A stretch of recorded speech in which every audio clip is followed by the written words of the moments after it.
Hello everyone, আসসালামু আলাইকুম। সবাই কেমন আছেন বন্ধুরা? ঢাকা সিটিতে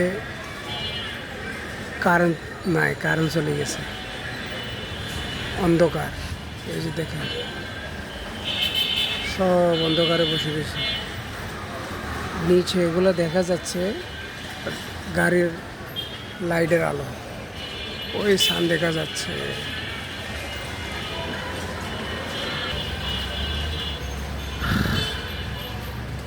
কিছু কিছু কোনো কোনো জায়গায় আছে কারেন্ট, সব জায়গায় নাই। এই যেগুলো সব অন্ধকারে পড়ে রয়েছে। Good night, slip well everyone. ভালো থাকুন, সুস্থ থাকুন। সান দেখা যাচ্ছে, কারেন্ট নাই।